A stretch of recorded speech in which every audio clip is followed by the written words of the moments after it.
Hey everybody, my name is Mel with the WV Guns and Goats YouTube channel and Shinenyx customer service. I wanted to bring you a short video about our Artemis Aim 1 bow sight.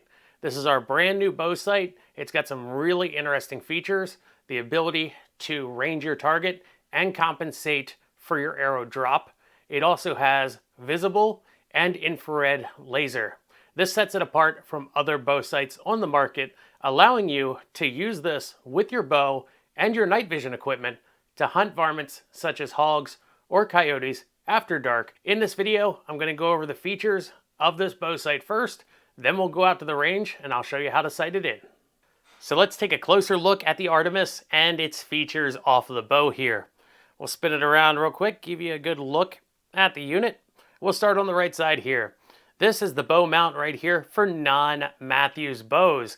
If you have a Matthews bow, you will have to specify the Matthews mount when you order your Artemis bow sight. Right here, this is the battery compartment.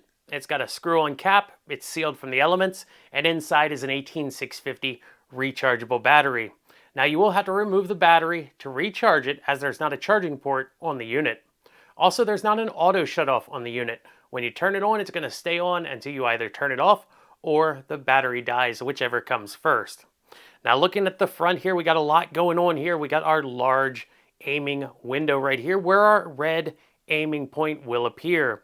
Then above that are two laser emitters, one for the green visible laser and one for the infrared laser that's only visible to night vision equipment. That's one of the things that sets the Artemis apart from other electronic bow sights. You can use this with night vision equipment. Above that is the laser rangefinder. Now, how do we use this unit control-wise? Well, all the controls are right here on top of the unit. We've got a red power button. You press and hold it to turn it on or turn it off. When it's turned on, if you press this button, you'll start cycling through the laser modes. There's a high and low mode for both the green and the IR laser. You'll also notice that when you switch between modes, high or low, the aiming dot gets brighter or dimmer depending on if you're on high or low there. Below that is the laser rangefinder button. If you press this button, it will start ranging for 1 minute and constantly updating the range to the info screen you'll see here in a moment. So if the yardage to the target changes, it's going to tell you on the screen facing you. Down below this are two buttons that are used for sight in. You'll see that when we go out to the range. Now the S button, if you press and hold it, it will ask you if you want to reset the optic completely and erase all of your saved settings. Now there is a timer in the optic that keeps it from accidentally being reset. So to reset it, you have to be deliberate about it. Now the +10 button allows you to access up to 3 different profiles that you can set up in the optic for different arrow weights. Then we have our 2 knobs on the side for windage and elevation. Those are pretty self-explanatory there. You know, move your arrow left, right, or up and down. But once you've got your pins set in the Artemis here, you're going to adjust the elevation knob up front to dial it in to a yardage in between if the laser rangefinder reads in between there. So the screen says 26. You'll turn this knob until the screen reads 26 on the right side. So that screen is actually right here facing you. And I will put a photo of this up on the screen in case it's kind of hard to see. But this is our info screen, and you'll see this outside in use as well. On the left side, it's going to give you the laser rangefinder reading. On the right side, it's going to give you your arrow drop reading. And then on the bottom is a degree indicator, so you can use that to fine-tune your elevation when you're sighting it in. And then down here, I don't know if you can see it, but that's where your red aiming point appears right here. You might be able to see the green visible laser shining off of my shirt. So guys, those are all the features of the Artemis Aim 1. Let's take it out to the range. I'll show you how it works. So we're here at 20 yards. I'm going to show you how to use the Artemis bow sight. Now we've already backed up 20 yards from the target, but I'll show you how to get your yardage with the sight itself. To start, we're going to turn the optic on by pressing and holding the orange power button. And when it turns on, you're going to see a couple things. At the back of the optic, you're going to see the info screen come on, and as well as a red aiming point in the optic window and a green visible laser. This laser has 4 different modes: green high and low, IR high and low. If you don't want the visible laser, press the power button 2 more times and you'll turn on the IR laser. You'll turn the green laser off. Press it 2 more times and you're back into the high power green visible laser. Of course, if you press it just 1 time from the high mode, you'll enter the low mode right here. So on the screen back here is where you're going to see your yardage displayed. But how do you get that yardage? Well, to use the laser rangefinder, you're going to press the laser rangefinder button, which is the button right behind the orange power button.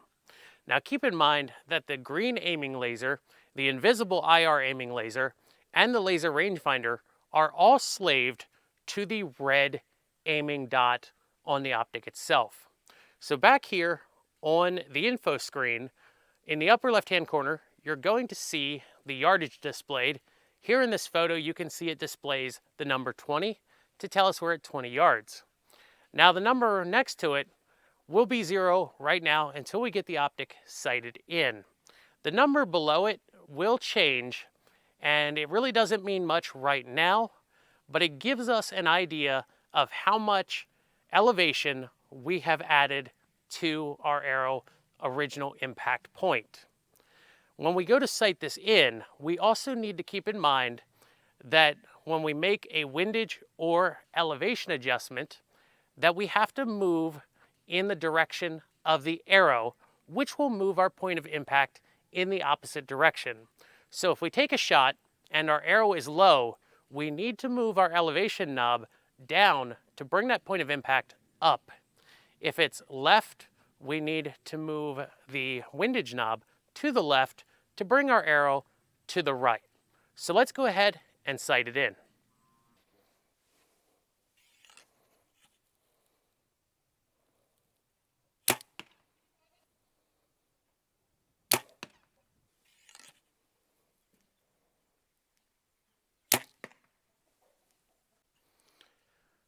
Now that we got a usable group downrange, what we're going to do is come back to the 2 buttons behind the information screen on the site itself. We're going to press the +10 button. Now you can see in this photo, it says the 20 yards is highlighted on the right side of the screen. Then we're going to press the S button, which is in front of the +10 button. That S button will now save our drop for 20 yards. Now we have to move back to 30 yards and shoot in 30 yards.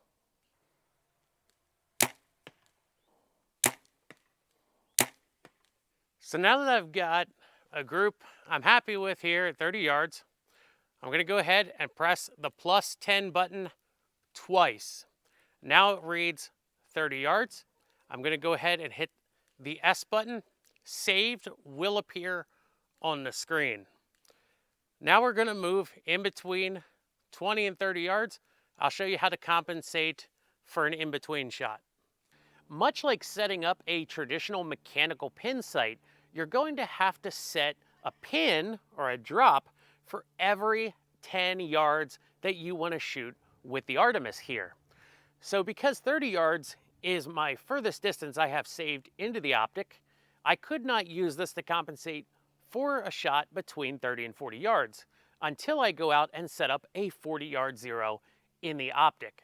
And you'll have to do that for as far as you're going to go out in distances of 10 yards out to the 70 yards that it supports.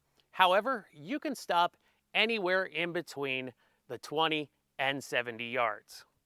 Now, if you need to make a shot in between 2 set distances, once you have the farthest and closest set up, well, here's how you do it.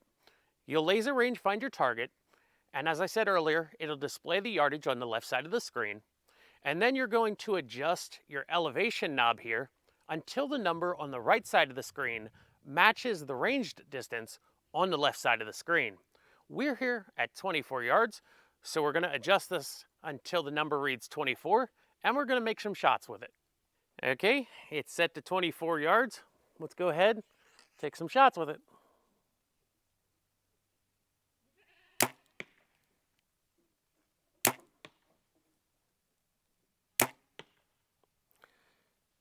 And we're on target with the Artemis here at 24 yards. Hopefully that video helped you understand the operation and sight-in of the Artemis Aim 1 bow sight.